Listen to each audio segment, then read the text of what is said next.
All these people are currently living through the most technologically advanced era since yesterday. Today everyone's obsessed with gadgetry and machines that light up and go pippy pippy pat pat pip. We spend more time gazing at luminous screens than into the eyes of our loved ones. Gadgetry has become so commonplace we consider it part of nature itself. Which is more technologically advanced, an iPhone or a cat?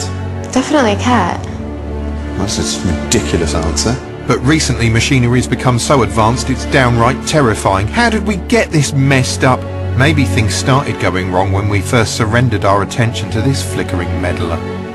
This week, how TV ruined your life simply by being part of human progress. Don't say it didn't, it did.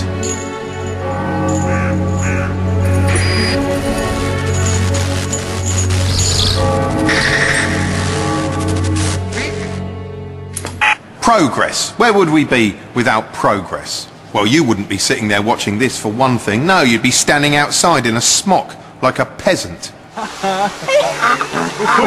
Yes, we'd all be outside, amusing ourselves by playing the duck bummer phone, like these gormless serfs.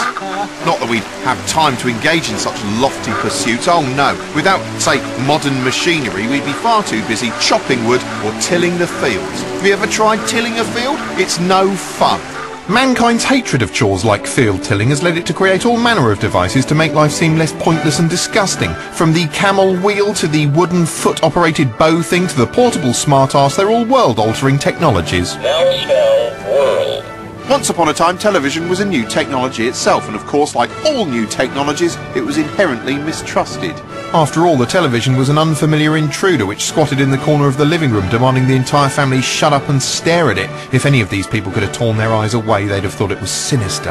As you might expect, this dangerous new invention had a vested interest in making out technology was a beautiful thing, and it quickly set about showing us wondrous visions of the world of tomorrow.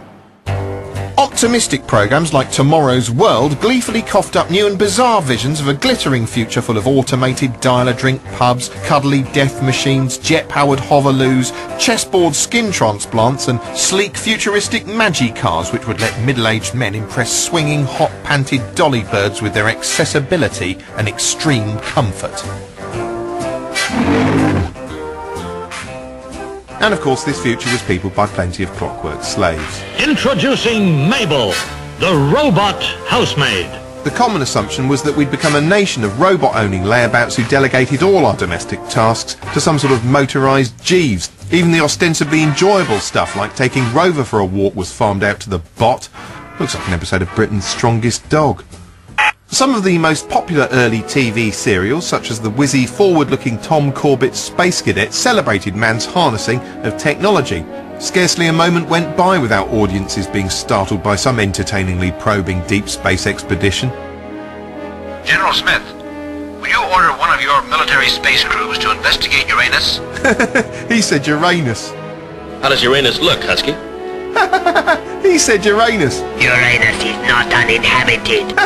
He said Uranus. The computers show that these radio waves are coming from Uranus. Oh, they're going to keep saying Uranus, aren't they? Of course, the March of Progress was lent an extra frisson by the very real space race between Russia and the USA, and as we hobbled towards our giant leap, TV was keen to lob all manner of spacey imagery at the viewer. As Neil Armstrong and his buddies prepared to cram inside a big tin dick and blast off into history, Tomorrow's World showed us what the moon base of tomorrow would look like and how it would work. There'll be a daily shuttle service where 300 passengers at a time will reach Moon City after a 5-day journey from Earth. Liars. While Blue Peter turned into a protracted NASA press briefing with wide-eyed items detailing virtually every aspect of space travel.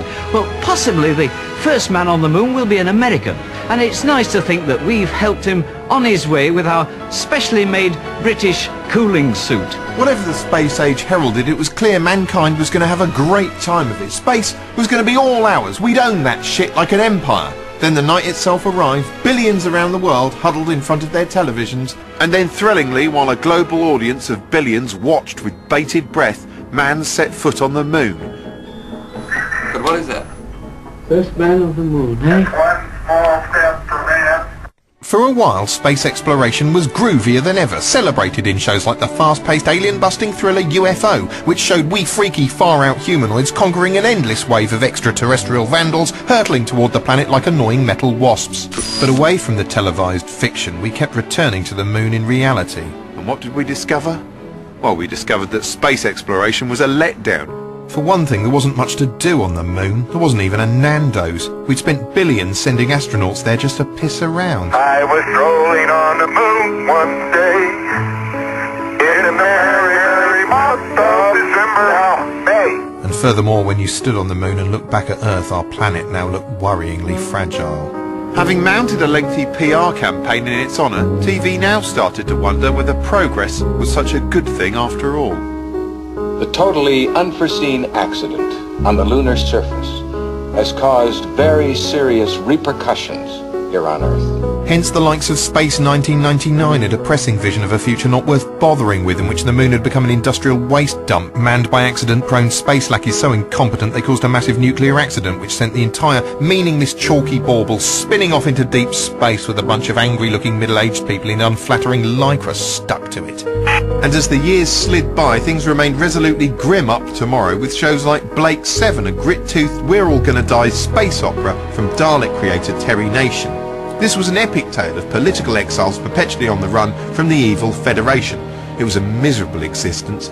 Space itself was a washed-out dystopia of brown and grey hexagons, where the highlight of your day was finding a war memorial in a quarry. Some sort of obelisk, I suppose.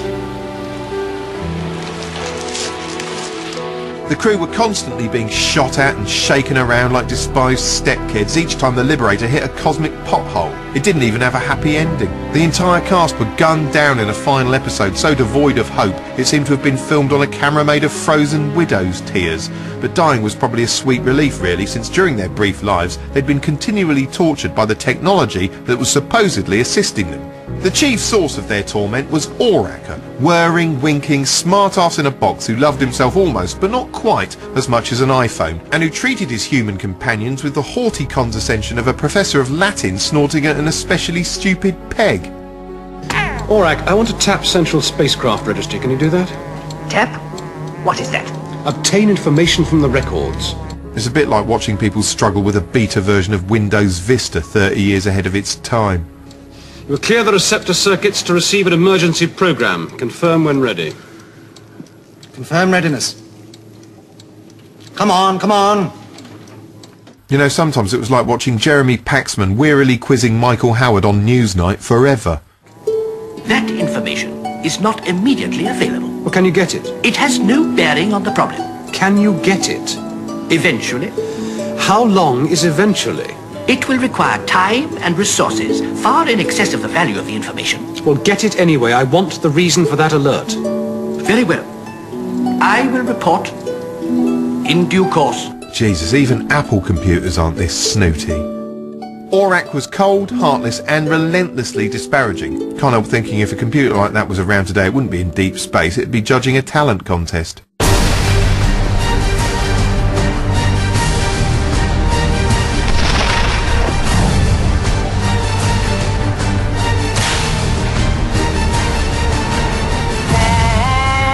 Nothing you can say. SOC 900 performance analysis. She's a sort of girl. Do not question SOC 900. Someday I'll wish upon a star and wake up where the clouds are far behind me. Sufficient input. Analyzing.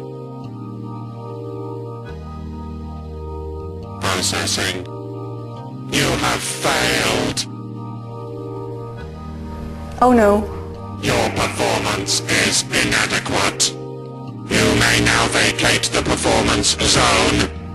Okay, thank you. You may now vacate the performance zone. When you try your best but you don't succeed. Once upon a time, computers were so unwieldy and complex, merely switching one on required an army of dweebs acting like they were operating a nuclear submarine. Okay, please hold the keys are in. Right, keys in. Can you check this oil level, please, Harry?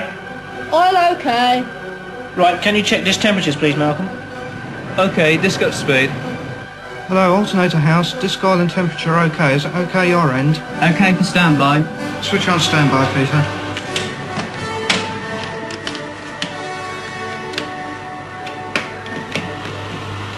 Standby coming on.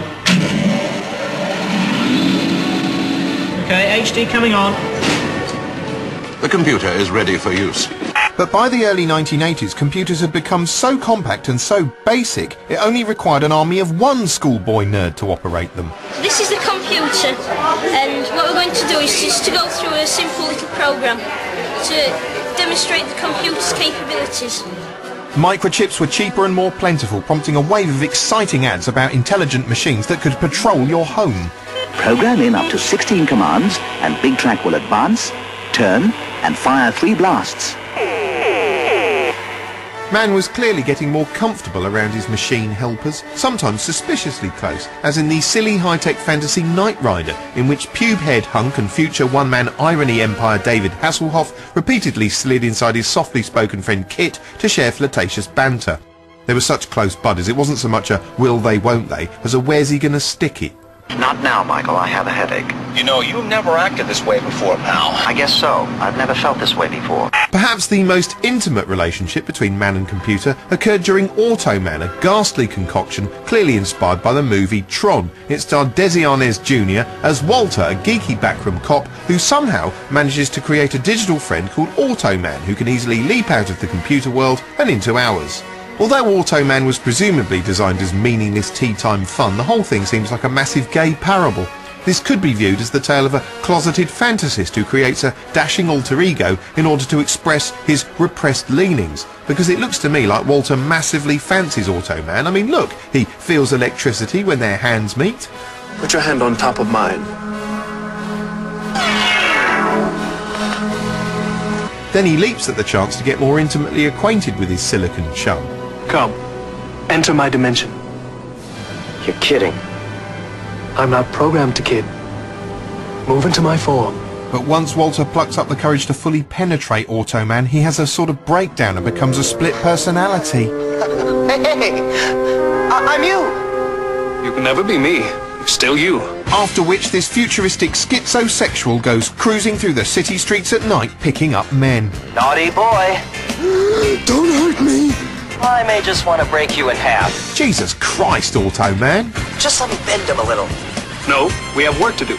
By now, real people were inviting real computers into their real homes. As far as telly was concerned, computers were supposed to be for important stuff like spreadsheets and numbers and more spreadsheets and more numbers. But it soon became apparent they were being off-roaded into extracurricular fun activities which challenged the broadcasters for space on the box itself, as enthusiastic early commercials made clear. Now you can play the world's most popular arcade game in your own home. What's more, they were so advanced they offered an entertainment experience far beyond just gawping at things. In television Tron, it's so involving, you'll feel as if you're actually in the movie. Really? Before long, a whole range of new entertainment options was available, and Trad TV clearly didn't approve. There's monster games like this one, where you run around bumping off critters or swallowing giant cherries. And there's the Space Invader theme, where you shoot at moving fleets of hostile aliens. Fairly boring. And then there's the more recent sports games. Well, sports games to me are perhaps the most appalling use of computers.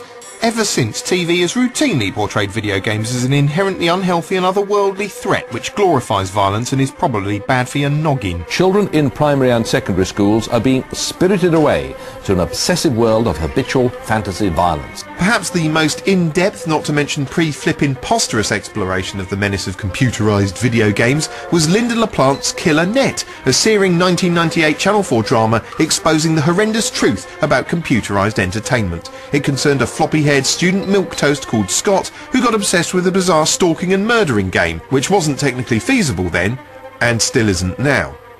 To succeed in this frightening game, Scott had to carefully select a willing victim. She is Tracy.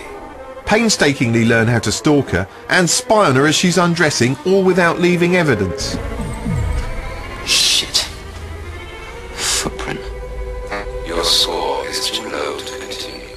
Oh, As well as being difficult, the impossibly detailed game is also magically addictive, and before long, Scott becomes totally obsessed with plotting his cyber killing. And inevitably, because games are sick and wrong, he kills her with a hammer. Yeah, not exactly Sonic the Hedgehog, is it? You have killed your victim and gained access